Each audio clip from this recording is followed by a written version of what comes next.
Hello दोस्तों। देखो, ये आज हम पढ़ेंगे हिस्टोरिकल बैकग्राउंड, ऐतिहासिक पृष्ठभूमि।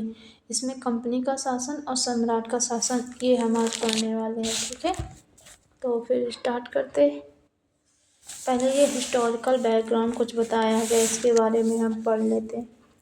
बोला जा रहा है भारत में ब्रिटिश 1608 में ईस्ट इंडिया कंपनी के रूप में व्यापार करने आए।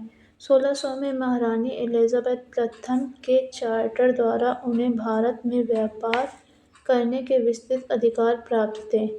कंपनी, जो अभी तक सिर्फ व्यापारिक कार्यों तक सीमित थी, ने 1765 में बंगाल, बिहार और उड़ीसा के दीवानी अधिकार अर्थात राजस्व एवं दीवानी न्याय के अधिकार प्राप्त कर लिए। मैं आपको यहाँ तक पहले बता दूँ, ठीक है, जहाँ तक ये बताया जा रहा है। इस स्लाइड में जो बताया गया है मैं वो बता देती हूँ। अभी मैंने ये यहाँ तक सिर्फ बताया है, ये प्राप्त कर लिया। बोल रहा है भारत, जो हमारा ईस्ट इंडिया कंपनी थी, 1608 में ईस्ट इंडिया कंपनी भारत में व्यापार करने आई थी। और 1600 में क्या हुआ था, महारानी एलिजाबेथ प्रथम ने भारत में व्यापार करने के लिए विस्तृत अधिकार प्राप्त किया। फिर ये बोला जा रहा है 1765 में हमारी कंपनी, जो अभी तक सिर्फ व्यापारिक कार्यों तक सीमित थी, अब उसको क्या मिल गया, यानी बंगाल, बिहार और उड़ीसा, उसके दीवानी अधिकार में हमारे राजस्व और दीवानी न्याय के अधिकार प्राप्त थे। ये मैंने यहाँ तक आपको समझा दिया। अब इसके आगे यहाँ से लेकर नीचे तक, यहाँ तक मैं आपको और बता दे रही। बोला जा रहा है इसके तहत भारत में इसके क्षेत्रीय शक्ति बनने की प्रक्रिया आरंभ हुई। 1865 में सिपाही विद्रोह के परिणाम स्वरूप ब्रिटिश ताज क्राउन ने भारत के शासन का उत्तरदायित्व प्रत्यक्षतः अपने हाथों में ले लिया। यह शासन 15 अगस्त 1947 तक भारत की स्वतंत्रता प्राप्ति तक अनवरत रूप से जारी रहा।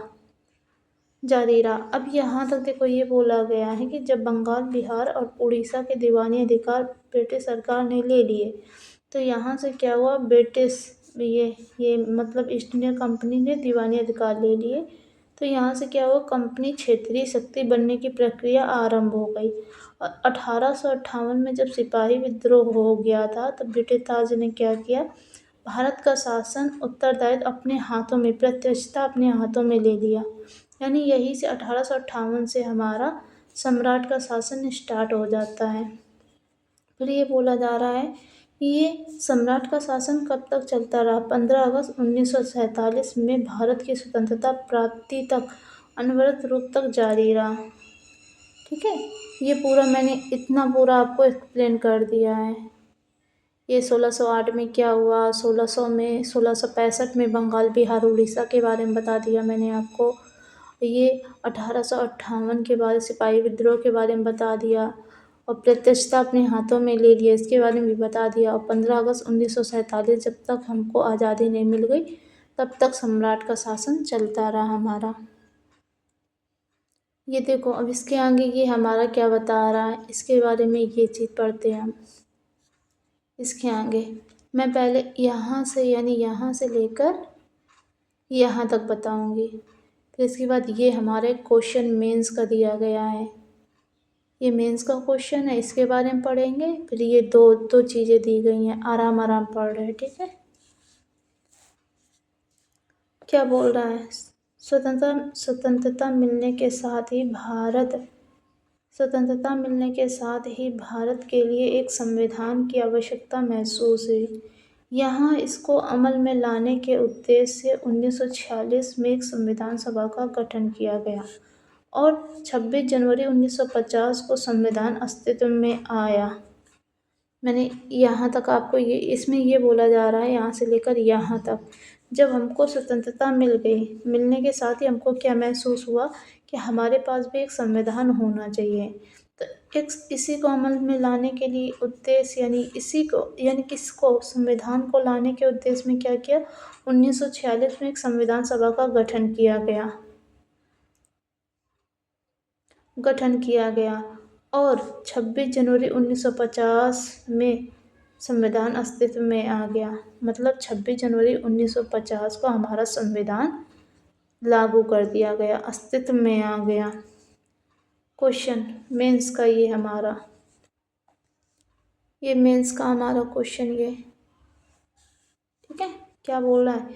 यद्यपि संविधान और राज्य व्यवस्था की अनेक विशेषताएं ब्रिटिश शासन से ग्रहण की गई थी। यद्यपि ब्रिटिश शासन में कुछ ऐसी घटनाएं ऐसी थी जिनके कारण ब्रिटिश शासन भारत में सरकार और प्रशासन का विधिक रूपरेखा निर्मित की गई। ये क्वेश्चन सॉल्व करना, ठीक है। तो बोला गया इन घटनाओं ने हमारे संविधान और राजतंत्र पर गहरा प्रभाव छोड़ा। इनके बारे में विस्तृत व्याख्या 2 शीर्षों के अंतर्गत कालवृंत के रूप में बताए गए। मतलब 2 शीर्ष कौन कौन से हमारे 2 शीर्षक हैं? ये वाले। पहला हमारा कंपनी का शासन है 1773 से 1858 के बीच में। फिर हमारा सम्राट का शासन है 1858 से 1947 तक। हम पहले कंपनी का शासन, ये हमारा कंपनी का शासन है, ठीक है। कंपनी के शासन हमारा 1773 से 1858 के बीच में जो भी एक्ट आए हैं उनके बारे में ये हमारा बताया जा रहा है। पहला हमारा रेगुलेटिंग एक्ट के बारे में बताया जा रहा है, ठीक। संवैधानिक महत्व क्या क्या है ये हमने हाईलाइट कर दिए हैं। मैं आपको पढ़ के सुना रही, ध्यान से सुनना, ठीक है। इस अधिनियम का अत्यधिक संवैधानिक महत्व था। ये पहला में क्या है हमारा, भारत में ईस्ट इंडिया कंपनी के कार्यों को नियमित और नियंत्रित करने की दिशा में ब्रिटिश सरकार द्वारा उठाया गया यह पहला कदम था। हमारा दूसरा क्या बोल रहा है, इसके द्वारा पहली, ध्यान से सुनना, ठीक है। इस अधिनियम का अत्यधिक संवैधानिक महत्व था। ये पहला में क्या है हमारा, भारत में ईस्ट इंडिया कंपनी के कार्यों को नियमित और नियंत्रित करने की दिशा में ब्रिटिश सरकार द्वारा उठाया गया यह पहला कदम था। हमारा दूसरा क्या बोल रहा है, इसके द्वारा पहली बार कंपनी के प्रशासनिक और राजनीतिक कार्यों को मान्यता मिली। तीसरा हमारा बोला गया, इसके द्वारा भारत में केंद्रीय प्रशासन की नींव रखी। मैं तीनों ये संवैधानिक महत्व आपको समझा दे रहे। पहले पॉइंट में हमारा बोला गया था, में ये बोला गया है कि कंपनी के जितने भी कार्य होंगे, कार्यों को नियमित और नियंत्रित किए जाएंगे ब्रिटिश सरकार के द्वारा। दूसरा ये बोला जा रहा है कि जो कंपनी के जितने भी प्रशासनिक राजनीतिक कार्य करेंगे उन सभी को मान्यता दे दी गई ब्रिटिश सरकार के द्वारा। फिर ये तीसरा हमारा पॉइंट ये बता रहा है कि केंद्रीय प्रशासन की नींव रखी गई। ये मैंने क्या बता दिया आपको, संवैधानिक महत्व क्या क्या है ये आपको याद होने चाहिए, ठीक है। अब ये रहा हमारा, इसके क्या क्या विशेषताएं हैं इसके बारे में मैं आपको बताने वाली हूँ।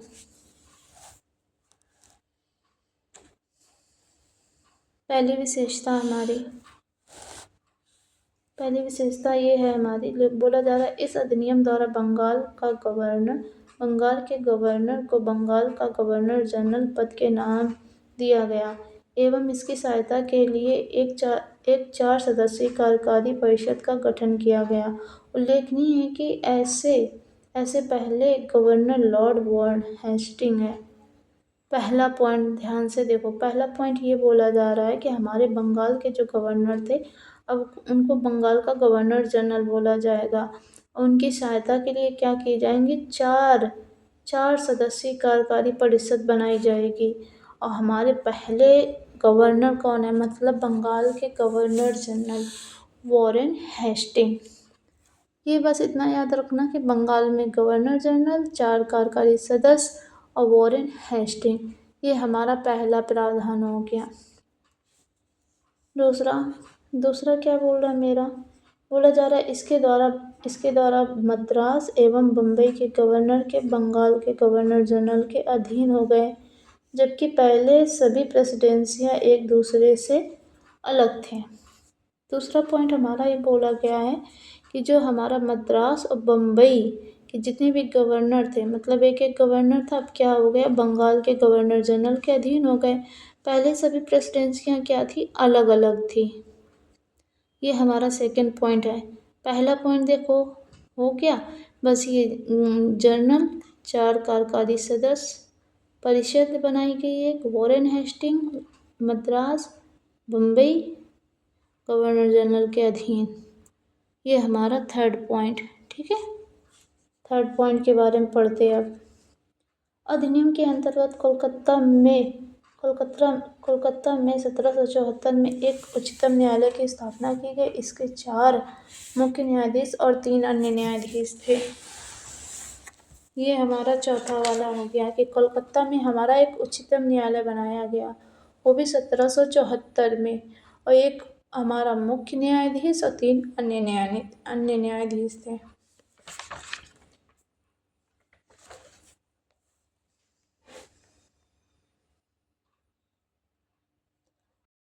ये देखो फर्स्ट, सेकंड, थर्ड तीनों पॉइंट बता दिए हैं, ठीक है। अब ये वाला हम पढ़ेंगे फोर्थ पॉइंट। फोर्थ पॉइंट हमारा क्या बोल रहा है, बोल रहा है इसके तहत कंपनी के कर्मचारी को निजी व्यापार करने और भारतीय लोगों से उपहार व रिश्वत लेना प्रतिबंधित कर दिया गया। फोर्थ पॉइंट हमारा बस यही बोल रहा है, देखो मैंने फोर्थ पॉइंट यही बोला है कि जो निजी कर्मचारी थे कंपनी के, वो निजी व्यापार नहीं कर सकते, और दूसरी बात क्या नहीं कर सकते, भारतीय लोगों से उपहार व रिश्वत नहीं ले सकते हैं। ये इस कानून के तहत यानी रेगुलेटिंग एक्ट के तहत किया गया। अब फिफ्थ पॉइंट ध्यान से सुनना, ठीक है। क्या बोल रहा है, इस अधिनियम द्वारा ब्रिटिश सरकार का कोर्ट ऑफ डायरेक्टर्स कंपनी की गवर्निंग बॉडी के माध्यम से कंपनी के पर नियंत्रण सशक्त हो गया। इसने भारत में अपने राजस्व, नागरिक और सैन्य मामलों की जानकारी ब्रिटिश सरकार को देना आवश्यक कर दिया। फिफ्थ पॉइंट देखो क्या बोल रहे हैं, ध्यान से सुनना। बोला जा रहा है कि ब्रिटिश सरकार ने क्या किया, एक कोर्ट ऑफ डायरेक्टर्स बनाए। ब्रिटिश सरकार का कोर्ट ऑफ डायरेक्टर्स बनाए जो कंपनी की गवर्निंग बॉडी के माध्यम से कंपनी पर नियंत्रण सशक्त हो गया। लिखा है इसने भारत में क्या किया कि जो ब्रिटिश ये गवर्निंग बॉडी होती थी, राजस्व, नागरिक और ये सैन्य मामलों की जानकारी किसको दिया जाता था, ब्रिटिश सरकार को देना अनिवार्य होता था, आवश्यक था, बाध्यकारी था। कोर्ट ऑफ डायरेक्टर्स जो थे ना, वो हम देखो क्या पढ़ेंगे, हमने रेगुलेटिंग एक्ट पूरा कंप्लीट कर लिया। अब हम पढ़ेंगे 1781 का संशोधन अधिनियम, ठीक है। ये क्यों लाया गया, इसमें क्या क्या प्रावधान थे, हम सब पढ़ेंगे, ध्यान से सुनना। रेगुलेटिंग एक्ट ऑफ 1773 की खामियों को ठीक करने के लिए ब्रिटिश सरकार ने अमेंडमेंट एक्ट ऑफ 1781 पारित किया, जिसे बंदोबस्त कानून, एक्ट ऑफ सेटलमेंट के नाम से भी जाना जाता है। इस कानून की निम्नलिखित विशेषताएं थीं। इस कानून ने गवर्नर जनरल, विशेषताएं क्या क्या थी, ध्यान से सुनना। पहली विशेषता ये रही हमारी, लिखा है इस कानून ने गवर्नर जनरल और उनकी काउंसिल को सर्वोच्च न्यायालय के क्षेत्राधिकार से बरी अथवा मुक्त कर दिया गया, उनके ऐसे कृत्य के लिए जो उन्हें पद धारण के अधिकार दिए गए थे। पहले यहीं तक पढ़ लेते, ठीक है। यहाँ तक क्या बोला जा रहा है, ये बोला गया है, इस कानून में ये बोला गया कि जो गवर्नर जनरल और जो उनकी काउंसिल है, वो सर्वोच्च न्यायालय के क्षेत्राधिकार से बाहर होंगे। कब बाहर होंगे, जब मान लो उन्होंने अपना पद धारण कर रखा है, उन्होंने कुछ ऐसे कृत्य किए हैं, वो सर्वोच्च न्यायालय के अधीन नहीं होंगे, ठीक है। क्षेत्राधिकार से बाहर कर दिया गया।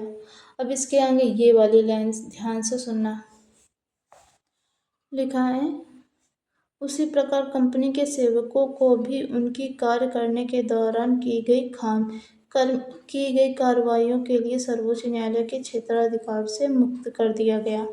देखो, एक तो गवर्नर जनरल, दूसरी काउंसिल, फिर कंपनी के कर्मचारी, इन सभी को क्या कर दिया गया, सर्वोच्च न्यायालय के क्षेत्राधिकार से बाहर कर दिया गया।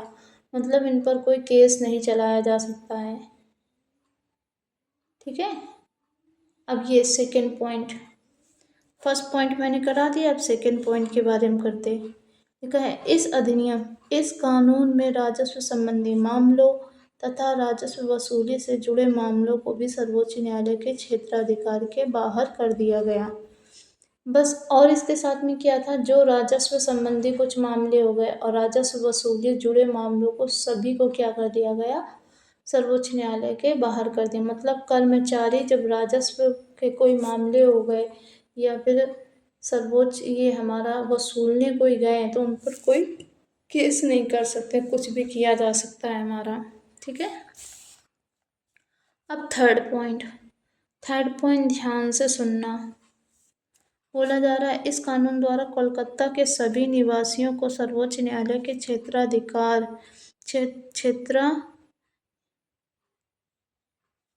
सर्वोच्च न्यायालय के अधिकार क्षेत्र मतलब क्षेत्राधिकार के अंतर्गत कर दिया गया। लिखा है, इसमें यह भी व्यवस्था बनाई गई कि न्यायालय हिंदुओं के निजी कानूनों के हिसाब से हिंदुओं और मुसलमानों के निजी कानूनों के हिसाब से मुसलमानों के वाद विवाद मामले तय करे। मतलब ये बोला जा रहा है कि जितने भी कोलकाता के सभी निवासी थे उन पर सभी पर केस चलाया जा सकता है, वो सर्वोच्च न्यायालय के अंडर आएंगे। और हिंदू जितने भी हिंदू थे, हिंदुओं पर कोई मान लो वाद विवाद मामला हुआ तो हिंदू के जो निजी कानून होते थे उनके हिसाब से उनको वाद विवाद का निपटारा किया जाएगा। जो मुसलमान थे उनके मुसलमान को जो भी निजी उनके वे थे उनके हिसाब से निपटारा किया जाएगा। ठीक है। फोर्थ पॉइंट का बोल रहा है हमारा, बोला जा रहा है, इस कानून द्वारा यह व्यवस्था की गई कि प्रांतीय न्यायालय के appeal governor general in council के यहाँ दायर हो, न कि सर्वोच्च न्यायालय में। ये देखो, फोर्थ पॉइंट ये बोल रहा है हमारा, फोर्थ पॉइंट में ये बताया गया है कि जो भी हमारा प्रांतीय न्यायालय के खिलाफ अपील डालना है तो हम कहाँ डालेंगे, गवर्नर जनरल इन काउंसिल के यहाँ डालेंगे।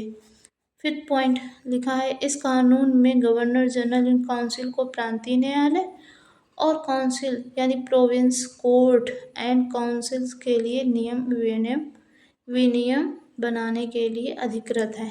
मतलब जो गवर्नर जनरल इन काउंसिल थी उसका क्या और काम था, क्या और कार्य था। जो प्रांतीय न्यायालय हो गया, वो जो काउंसिल्स हो गई, उन सभी के लिए रूल रेगुलेशन कौन बनाएगा, हमारा गवर्नर जनरल इन काउंसिल। ये हमारा 1781 का एक्ट हो गया। ठीक है। ये हमारा 1784 का पीस इंडिया एक्ट के बारे में हो गया। इसको भी मैं ऐसे ही एक्सप्लेन करूँगी। ठीक है। अब आगे वाली क्लास में 1784 का, 1786 का और 1793 के 3 एक्ट मैं आपको बताऊंगी इसके नेक्स्ट वीडियो में। तब तक के लिए bye, take care, have a nice day, thank you so much.